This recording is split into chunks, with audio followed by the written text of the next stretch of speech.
সুপ্রিয় দর্শক শ্রোতা মণ্ডলী, আপনারা এই মুহূর্তে আমাকে যে যেখান থেকে দেখছেন এবং পরবর্তীতে যে যেখান থেকে দেখবেন, আপনাদের সকলকে জানাই আমার আন্তরিক অভিনন্দন এবং প্রাণ ঢালার শুভেচ্ছা। কারণ আপনারা আপনাদের সময় ব্যয় করে আমি কি বলি বা বলছি সেটা শুনেন এবং আমাকে সহযোগিতা করেন। আজকে আপনি এতক্ষণে হেডলাইন দেখে বুঝে গিয়েছেন আমি কি বোঝাতে চেয়েছি বা কি বিষয় নিয়ে আলোচনা করব। যে হঠাৎ করে আন্তর্জাতিক মিডিয়ায় শেখ হাসিনাকে নিয়ে এত তোলপাড় কেন, যেখানে বাংলাদেশের কোনো মিডিয়া সাহস করে শেখ হাসিনার সম্পর্কে দুলান লিখে না, যেখানে সারাক্ষণ বাংলাদেশের মিডিয়া ফেসিস ফেসিস ফেসিস বলেই তাদের গলা শুকায়, সেখানে আন্তর্জাতিক মিডিয়াতে হঠাৎ করে এত জয় জয়কার কেন? এই বিষয়টা আলোচনা করার আপনাদের ছোট্ট একটা গল্প বলি, যেটা বঙ্গবন্ধুর জীবনী থেকেই নেওয়া। সেটা হচ্ছে আমাদের জাতির জনক বঙ্গবন্ধু শেখ মুজিবুর রহমান যখন 6 দফা ডাক দিয়েছিলেন এবং উনি জেল বন্দী ছিলেন, তখন ওনার সাথে যারা দেখা করতে যাইতেন তাদের সকলকে নাকি বলতেন যে টেনশন করো না, আমি দ্রুতই বের হয়ে আসবো। কথা বারবার বলতেন। এখন উনি যখন বেরিয়ে আসলেন তখন নাকি ওনাকে জিজ্ঞেস করছে সবাই মিলে যে আপনি কিভাবে এত কনফিডেন্ট হলেন যে আপনি বেরিয়ে আসবেন সবসময় বলতেন। তখন উনি হাসি দিয়ে বললেন, আমারে পড়ার জন্য ইত্তেফাক পত্রিকা দেওয়া হতো। আর সেই ইত্তেফাক পত্রিকায় প্রথম প্রথম দেখা যাইতো যে আঙ্গুল পরিমাণ, একটা বুড়া আঙ্গুল পরিমাণ ছিদ্র। আস্তে আস্তে ছিদ্র বড় হইতে এমন পর্যায়ে গেছে অ্যাডভার্টাইজমেন্ট ছাড়া আর কোনো ছিদ্র নাই। তখনই আমি বুঝে গেলাম যে আমি এবার বের হয়ে যাব। কারণ হচ্ছে প্রথম ছোট করে নিউজ হইতো আমার নিয়ে, সেগুলো ছিদ্র করে দিত। পরে এত বড় বড় নিউজ হওয়া শুরু করলো, পুরো পত্রিকায় কাইটা দিতে হইতো। সুতরাং আমিও বুঝে গেলাম যে ওগো সময় শেষ, আমি বেরিয়ে আসবো। ঠিক সেই অবস্থায় এখন বর্তমানে আমাদের জননেত্রী মাননীয় প্রধানমন্ত্রী শেখ হাসিনা। ওই যে আপনাদের বললাম যে শেখ হাসিনার বিষয়ে আপনি কোনো নিউজ করলে বা ফেসবুক পোস্ট করলো যেখানে আপনাকে মবের শিকার হতে হচ্ছে, পুলিশ ধরতেছে, কেন তোমরা শেখ হাসিনা এনে কথা কও, এই জন্যই আপনার ঢুকানো হচ্ছে। সেই সময় হঠাৎ করে তিনটা সংবাদ মিডিয়া, পৃথিবীর সবচেয়ে বিখ্যাত সংবাদ মিডিয়া রয়টার্স, এএফপি, ইন্ডিপেন্ডেন্সে একযোগে প্রচারিত হলো শেখ হাসিনার ভাষণ। শেখ হাসিনাকে যে প্রশ্ন করা হয়েছে তার উত্তর ফ্রন্ট পেজে ছাপা হলো বড় বড় করে।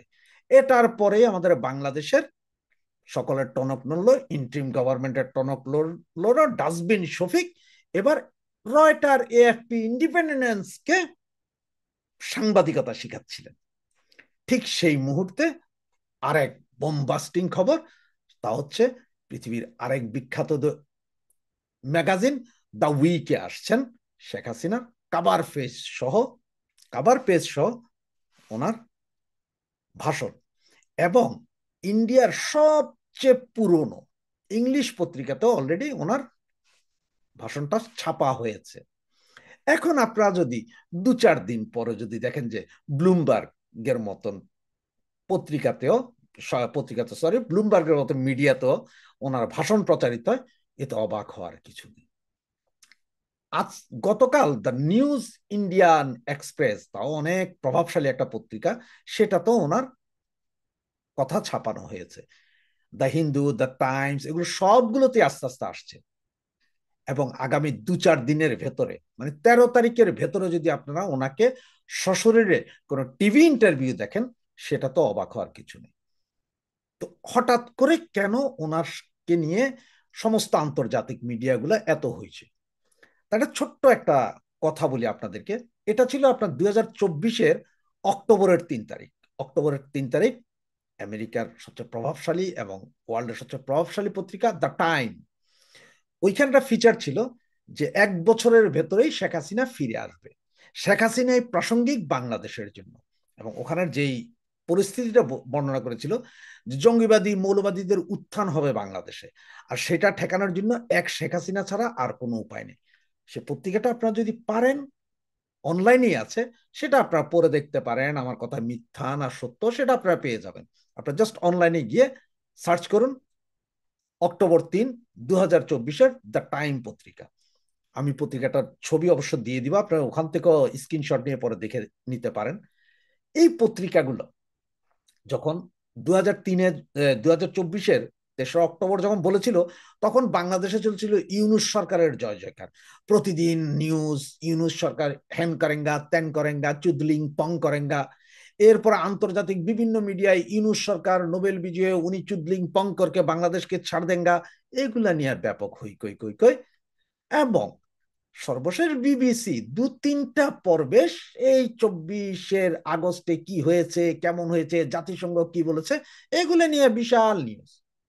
হঠাৎ গত 1 মাস ধরে ওনাদের সবার ঘুম ভাঙা শুরু হয়ে গেছে। কখন? যখন ওনারা দেখলেন যে ডিপ স্টেট তো আর টাকা দেয় না, আমেরিকা তো মনে হয় পাশ সরে গেছে, যেই শুনলেন যে শি জিনপিং শেখ হাসিনার সাথে কথা বলছে, যেই শুনলেন যে আমেরিকান সোলজাররা নাকি বর্ডারের কাছাকাছি এসে গেছে, এই অবস্থায় ওনাদের টনক নড়া শুরু করলো। আর সবচেয়ে বেশি টনক লড়লো যখন বলা হলো যে শেখ হাসিনা আগামী কিছুদিনের ভিতরে 10টি দেশ সফর করবেন এবং রাশিয়া তাকে রাষ্ট্রীয় অতিথি হিসাবে আপ্যায়ন করার জন্য উদ্গ্রীব হয়ে বসে আছে, দাওয়াত দিয়েছে ওনাদের রাষ্ট্রীয় অতিথি হওয়ার জন্য। এইসব নিউজ যখন চাউর হওয়া শুরু করলো, তখন এই বিদেশি সাংবাদিকদের মাথা নড়ল। আর এর ভিতরে তো আবার বাংলাদেশের ডিপ স্টেট, আমেরিকা এবং পাকিস্তান সহ আপনার টার্কির 17 জন সিনিয়র গোয়েন্দা সংস্থার লোক যখন ব্যাঘরে প্রাণ হারালেন, তখনই বুঝা গেলেন যে খেলা খতম হয়ে গেল। ইন্টারন্যাশনাল মিডিয়া এখন শেখ হাসিনাকে নিয়ে হই হই রই রই সেই আগের মতো শুরু করেছিলেন। যেসব পত্রিকা গত 15 বছরও শেখ হাসিনার সাথে ইন্টারভিউ নিতেন না, মানে নিতেন, কেউ কেউ হয়তো অল্প স্বল্প টাইম দিতেন, এইভাবে না। আর এখন ওনারা সবাই ক্যামেরা, মোবাইল, হাতে হারিকেন, কলম নিয়ে বসে আছেন, কখন শেখ হাসিনা একটা ওয়ার্ড বলবেন আর ওইটাকে ওনারা প্রচার করার জন্য। কারণ ওনারাও বুঝে গেছেন যে শেখ হাসিনার হাতেই বাংলাদেশ, এবং ইন্টারন্যাশনাল মিডিয়াগুলো ঠিক সেটাই বুঝিয়ে দিচ্ছেন যে আর বেশি দেরি নেই, শেখ হাসিনাই বাংলাদেশের প্রধানমন্ত্রী রূপে আবারও ফিরে আসবে। আর তাই আমি বলেছি হঠাৎ করে, আসলে এটা হঠাৎ নয়, গত 14 মাসের আমাদের জননেত্রী মাননীয় প্রধানমন্ত্রী শেখ হাসিনার অক্লান্ত পরিশ্রম আজকের এই পজিশনে আবার আওয়ামী লীগকে ইন্টারন্যাশনাল মিডিয়া, ইন্টারন্যাশনাল লবির কাছে আবার তুলে ধরতে পেরেছেন।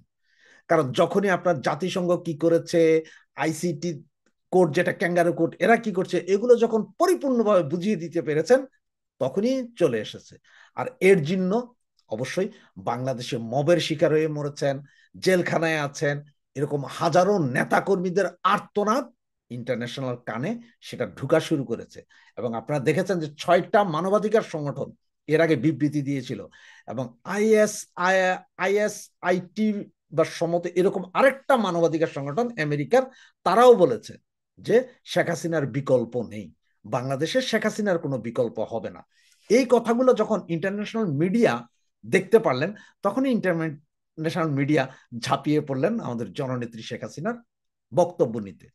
আর এখন আপনারা দেখতে পাবেন ইন্টারন্যাশনাল মিডিয়াতে এখন এই যে ইন্টারিম গভর্নমেন্ট এবং এই যে আপনার জঙ্গিগুলা কে কি করছে, সেগুলার নিউজ আস্তে আস্তে সব ভেসে আসছে। এবং আগামী হয়তো 15 দিন থেকে 1